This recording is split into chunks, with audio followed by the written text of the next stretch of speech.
Bien sûr qu'il existe un fait intangible. C'est le vieillissement de la population, ça existe en France, et bien évidemment que ça existe à Blanquefort. Alors sur notre ville, nous avons beaucoup de services existants en direction de cette population. Des services municipaux par exemple, parce que nous on a l'habitude de faire beaucoup de choses en direct. Je pense par exemple aux services d'aide à domicile, mais il existe également des services associatifs, des services de nos partenaires, je pense par exemple au département.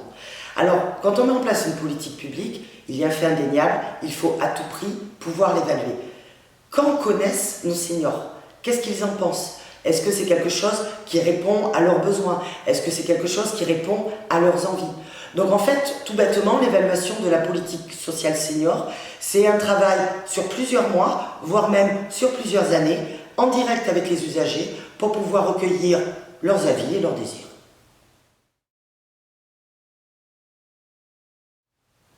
Je crois que la première chose qu'on peut dire, c'est qu'il y a vraiment eu une bonne participation. D'abord, nous avons des citoyens, bénévoles, volontaires, qui participent au comité technique, et ce depuis des mois. Ensuite, par rapport au questionnaire que nous avons distribué, nous avons eu 366 retours, ce qui est, ma foi, quelque chose qui nous donne un niveau d'information relativement important. Alors, qu'est-ce qu'ils disent ces seniors qui ont répondu ? Quand même, une chose qu'il faut remarquer en premier, c'est que nous avons à Blanquefort, on n'en doutait pas, des seniors qui sont très actifs, qui participent à beaucoup d'activités. Et d'ailleurs, je tiens quand même à préciser que heureusement que nous avons nos 60-70 ans, la moitié de ceux qui ont répondu ont pris des responsabilités dans des associations. Alors ça aussi on le savait, mais mine de rien, ça nous permet d'avoir un élément objectif pour pouvoir le dire. Les associations sans nos jeunes seniors, c'est quelque chose qui ne fonctionnerait pas. Alors on a des seniors très actifs et peut-être, tenez, un fait commun, vous voyez un préjugé que l'on pourrait avoir en disant que les seniors ils ne marchent pas, c'est pas vrai. Ils se déplacent à pied, beaucoup plus qu'on ne l'imagine, et j'ai même envie de dire beaucoup plus que nos jeunes. Alors forcément, quand on atteint les 80 ans, les difficultés de déplacement sont plus importantes, mais globalement les déplacements à pied restent quand même relativement importants. Un point qui me paraît également essentiel, c'est la question du logement. Un quart des personnes qui ont répondu disent qu'ils auraient besoin d'adapter leur logement. Alors ça peut être l'adaptation de leur logement existant ou le besoin de déménager pour avoir par exemple quelque chose de plein pied ou de plus petit. Donc la politique du logement, c'est bien évidemment quelque chose qui les concerne. Ensuite, nous les avons interrogés sur les services au quotidien. Alors les services au quotidien sont très utilisés et bien évidemment que leur usage croît avec l'âge. Alors qu'est-ce qu'on appelle les services au quotidien? Ça peut être les services paramédicaux, ça peut être les aides à domicile, l'utilisation du restaurant Corbeil, le transport, le micro-transport que l'on utilise soit pour aller au restaurant Corbeil, soit pour faire d'autres activités. Voilà, tout un tas de choses comme ça. Et une chose, je pense, dont les services peuvent se satisfaire, nous avons un très bon indice de satisfaction, puisque plus de 70% des personnes interrogées sur les services que je viens de citer disent que vraiment ce sont des services qui répondent vraiment à leurs besoins.